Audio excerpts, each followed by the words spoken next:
Well, lo and behold. Unbelievable what I have found tonight. And we are back to looking at these orbs. And I know damn well of what I said to be. Not only look at that, I dug in deeper, and this same green orb, I'll tell you right now, I forgot to look up the place, but there's a park, let alone a football field where my son played football in New Hampshire at, I don't even remember the name of it, but there was a river or falls in the back of that football field. No friggin' lie. I have the video up. I will have to try and remember to put it in the description box. But in that, I took pictures. I think I did a video too, but I took pictures. And in them pictures, I found the same green mist. Lo and behold, on the side of the picture. God damn it, here we go with the yawning. Boy, but I was near falls. I was near big, huge, I think it was a river. Had to have been a river, a huge body of water, and lo and behold. Now, not only that, I've even found this place. As you can see, this little picture here. Not the truck seat, but the next one over. I don't know what that is. I thought it was golf carts, but I don't think it is. Oh, it's part of the dump truck. I thought that was something else. But anyways, all in all, due to this being a dump truck, due to the sign that you see there, the woods at Long Pond. Now, I don't know why they have this sign up. But if you look at these pictures in the background, yeah, sorry, that's a part of the dump truck. Something must be wrong with it. But like in this photo here, not the first one, but the second one, it looks like heavy equipment usage. Well, make a long story short, I'm going to go right into detail. Google Maps. Not only this article I found too speaks of Brimfield, Mass. Huge amount of Indians, mind you. It also has a listing Framingham, Sudbury, Deerfield, all the surrounding areas, and Brimfield being huge Nipmuc tribe Indians living there. I knew there was something drawing me to this. Insane. But I want to show this real quick before I go to Brimfield. On this goddamn church grounds used to be a friggin' Indian burial ground. They moved it. This article I'm reading is talking about missing Native Americans disappearing. And whatever that means, disappearing. And it all started before the break of the war I've been covering, Chief Medicom, the King Philip War.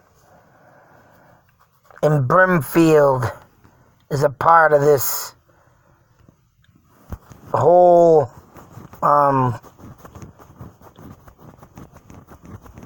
writing out of a college, I believe, just like what my dreams brought me to of the Amherst College.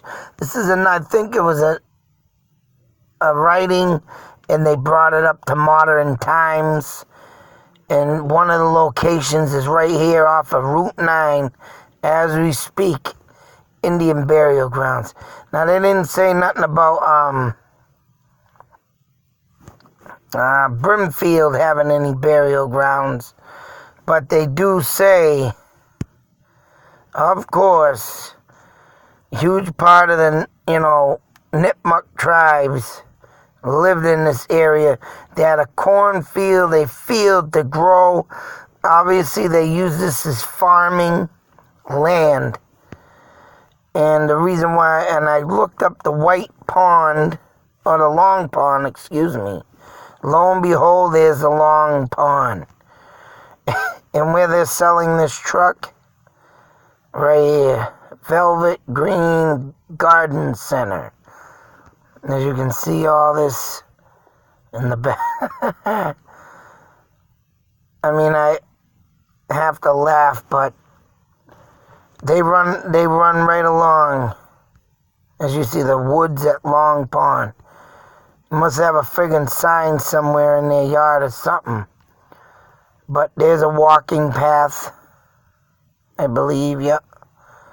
And there's Long Pond right along the ridge. And this would be just Brimfield, East Brimfield Lake. Leads into little brooks. What is this? I need a name, god damn it. And probably the river. But that's where Indians used to live. All by big, huge bodies of water, rivers, and as you can see, I believe the river, or whatever this may be, runs right on through into this lake. Ah, there it is. And I believe this name was mentioned in the article I am reading right now. Quinnebog River. Canoe Trail. That's right, Canoe Trail. Now, as we all know, Indians used to travel to water in canoes. So, I'm about to wonder if this is one of them places. Woods at Long Pond. And when I looked up, as they distinctively say in this article now, I have to go back, took a couple screenshots.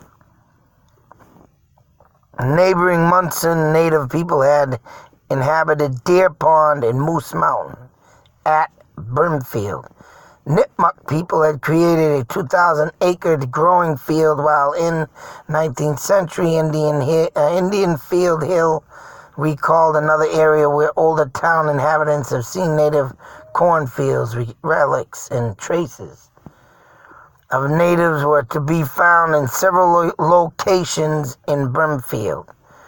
In this area claims a period of history Indians roved about large bands, generally friendly, but frequently troublesome and insolent and demanding food and lodging. They disappeared, however, utterly without leaving a record behind. Rude, savage tribes of whom not enough is known even to say, he lived, he died. Here we go again. They talk, of course, back in the day, they talked very poorly of Native Americans. I'm about to wonder if this damn picture comes up off the internet has drawn into me to come and tell this story too. And of course, here it goes on to say more graves at the site 3 years later. More Framingham in a fair state of preservation, but were carelessly handled and badly broken up. Other burial grounds include the site of the Framingham Baptist Church on the town common. I wonder if I got the wrong one. Yeah, Framingham Baptist Church. I have to look that up. I think I got the First Baptist Church. The Framingham Baptist Church, I messed that up. Another grave was open, revealing a skeleton with 5 or 6 new spearheads. So when Indians were buried, they were buried with their war memorabilia. Just like today, I mean, anybody throws something in the grave for memory. That's what Indians used to do in respect, or even give a stone piled on top into a cone shape. But a lot of distinctive places here if I'm going to find it. But I want to go to this Framingham Baptist Church if I get a chance. Pay huge respect of the disturbed grave, never to be rest in peace. And that's the thing. You don't know where you go to. And also, in this, they talk of Oxford. Ha ha! That's the carbuncle pond story I have up. And this mentions the town of Oxford with huge Indian habitat. That's right. Now, but I wonder why I got Indian feeling, Indian instinct sat down and I got my little guy waving at me there. That's right, of a Native American raising up his hand at me as I paid my respects. So I want to try to get to this, but yeah, the First Baptist Church, now I got to look that up. But that was the wrong one I had up there with that other church. Come on. Let's see if I can get that up real quick. But anyways, Brimfield. I guess you can say something has pulled me to do this. Insane.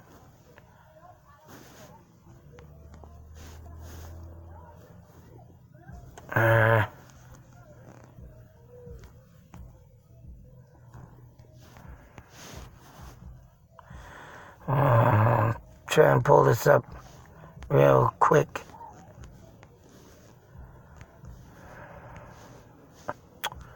No.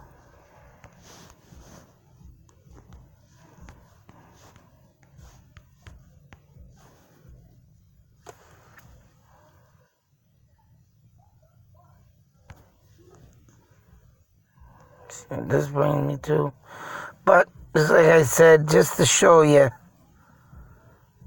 in Brimfield, them orbs could be something very, very, very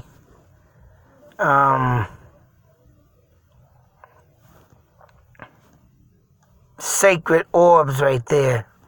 Insane. Just simple picture taken by someone not knowing nothing.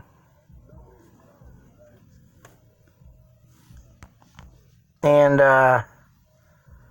for it to come up like it did is just insane. I'm trying to find that damn state university. Trying to find this church. Going up to the university? I gotta get out of here anyways. Pause for a moment. I will be back, but what a find. What a find. I'll be back. So this being an awesome find, but just think of this. Just think of this. What if? What if? What if all these underground things I speak of, all these bodies of water that existed back in the day and to this day, and a people who have vanished. Unseen neighbors, Native Americans of central Massachusetts, a people who had vanished.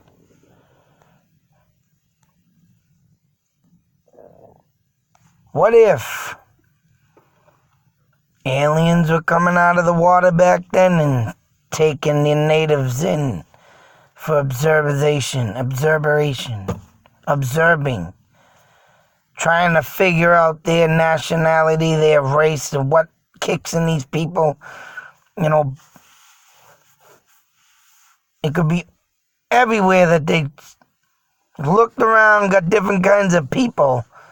and wondering why, think, well, why are these people this color or that color? Why? Just like we think of them. Why they got big eyes?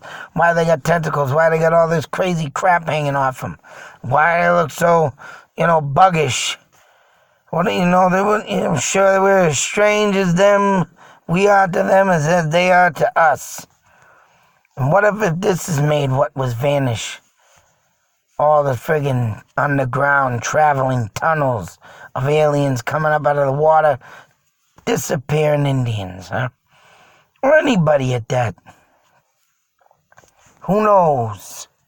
Whatever the case may be, like that missing woman in Western Mass, I still gotta look that up again. But a woman came from out of state to visit her daughter, goes out to the lake or pond behind the house, disappears. Crazy, insane stuff to think about, but hey, back in them days, there was nothing to document. No way in hell. If someone come up missing, that's it, they're missing. They didn't give two craps, but I'm sure some tribal men or villages or whatever tried to document it some way or form, but where'd they go? And unseen neighbors. Something to think about. Obviously, this was drawn into me from that one friggin' photo. It sometimes spooks me a bit to think who just came up looking into this, and then all this stuff comes out. It's like, wow. And then right near the Stella Lansing, right near this vanished tribes, and damn. And them orbs in that photo, man, means something. I'm about to call this place and ask them about that photo. And I'm going to ask them about their area, too. But I've already figured it all out. But I want to know if they know what they took a picture of. And see what was there that day or something. Or if the guy maybe felt uneasy or something. I don't know. I know what I found, man. This is all just an explosion of what I find. Insane. One photo. Man, I'm speechless. Take care. Beware. Always believe. Look what I come up with, huh?